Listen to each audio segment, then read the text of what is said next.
Hello po, Nicolas Lidal Valle Centeno po ito. Welcome to my YouTube channel. Please like, share, and subscribe para ma-notify ko kayo dahil babasahin ko po ang mga comments niyo. Mamaya, sana masuportahan niyo na po ako mula sa umpisa hanggang sa dulo. Salamat po sa inyong pangsuporta dahil ngayon araw na ito ay tatalakayin ko po tungkol po sa pagiging mabait ng isang tao. Ano ang ibig sabihin ng mabait?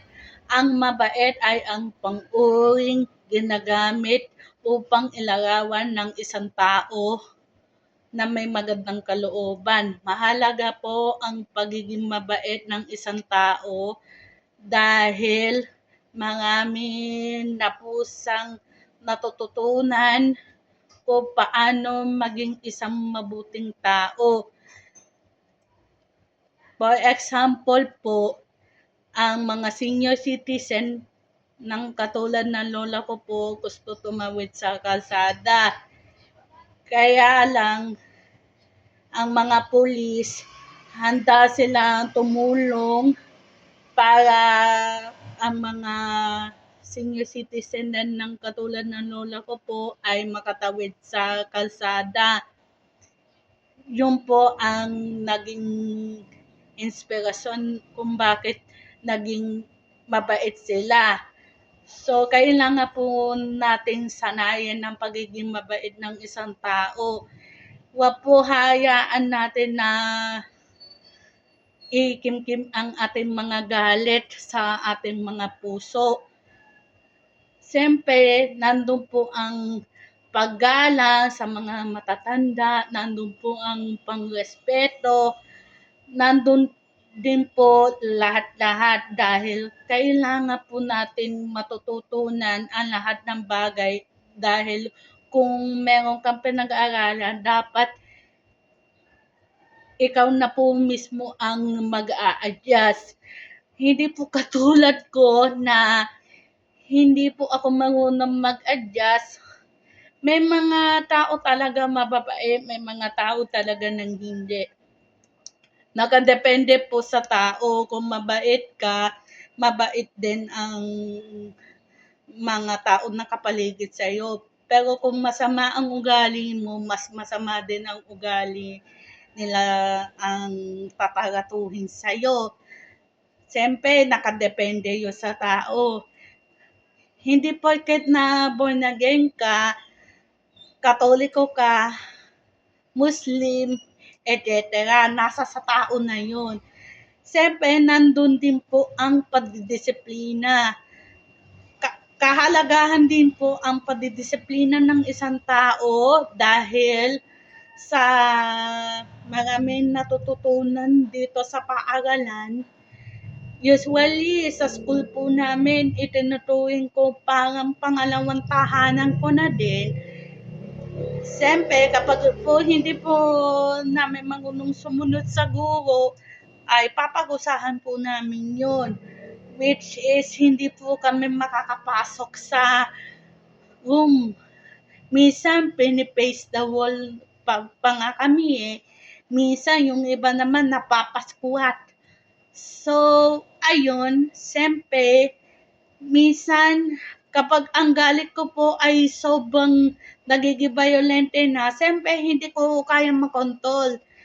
Kaya sa mga followers ko dyan, na may mga anak kayo, please, batayan niyo po maigi ang mga anak ninyo dahil hindi niyo naman alam kung anong mangyayari dahil naranasan ko na po ito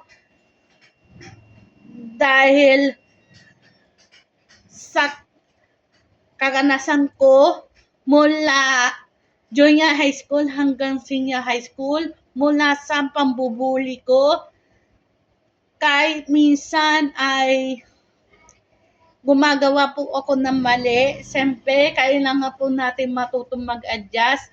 Yan po talaga ang tukulin natin na bilang mamamayan at pagiging mabait ng isang tao.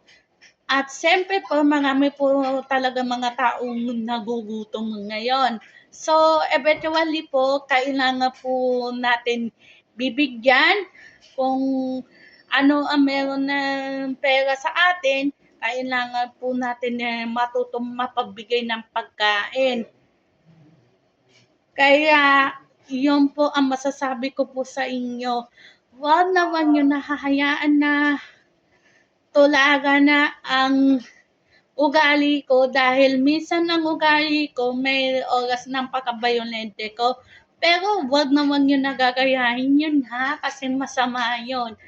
Yun po kasi ang binili sa akin ng lola ko. Dahil nandito po sa ngayon, dahil ang lola ko po ay may pakamahiyain po. Kaya pagpapasesahin nyo na.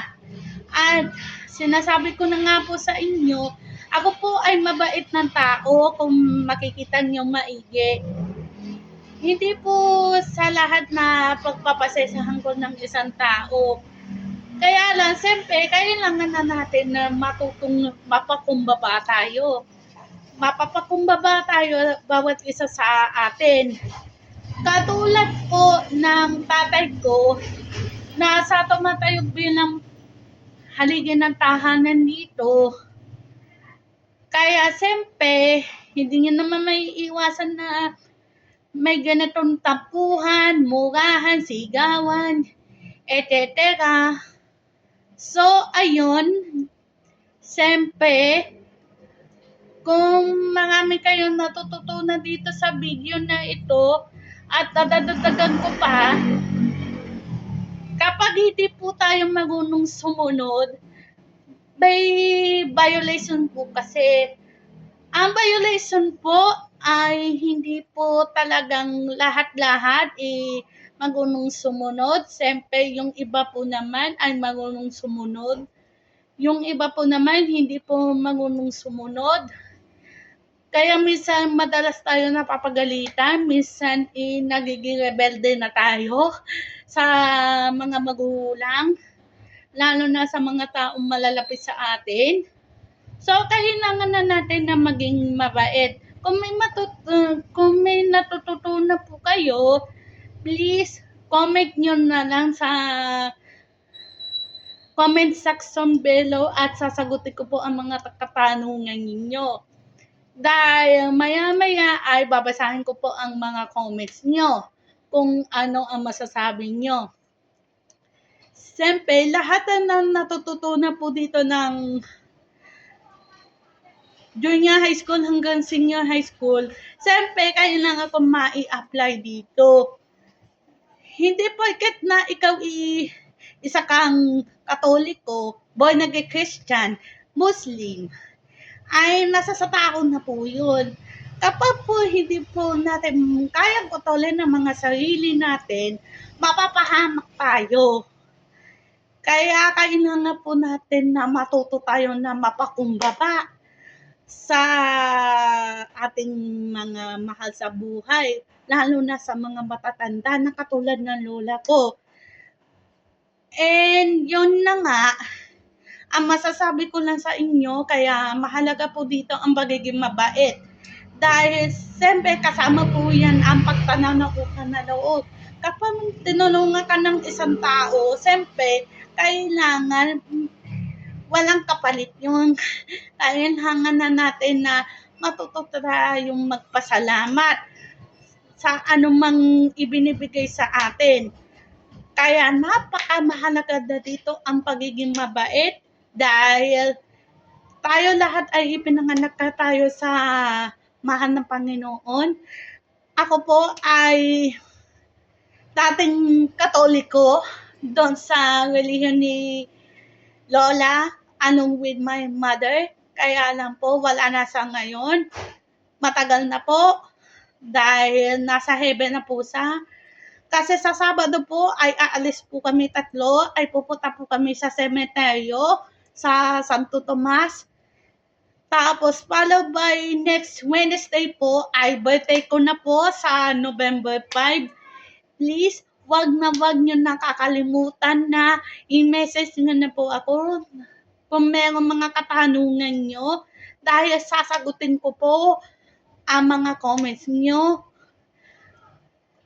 dito sa Facebook, dito sa YouTube, dahil kahit kailan, sasagutin ko po kayo one by one. Kaya sana may natututunan po kayo sa video na ito. Kaya mahalaga po natin na maging mabait tayo. Kaya reminder po lang ha, sa mga anak na katulad ko, please, huwag nyo na hahayaan na magalit kayo sa mga magulang nyo dahil importante po yan ang pagiging mabait ng isang tao. Importante na po yan kasi kapag hindi po tayo nagiging mabait ay mapapahamak po tayo. Dahil matitikman nyo na ang galit ng mga magulang, matitikman nyo na kung paano nalilang disiplinahin ng kanilang anak.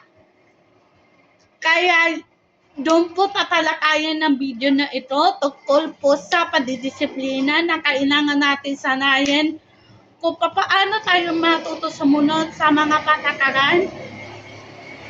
Yun lang po ang masasabi ko po sa inyo. Muli, ako po si Nicolas Lida Galisendeno po ito, signing up, kaya bye-bye na.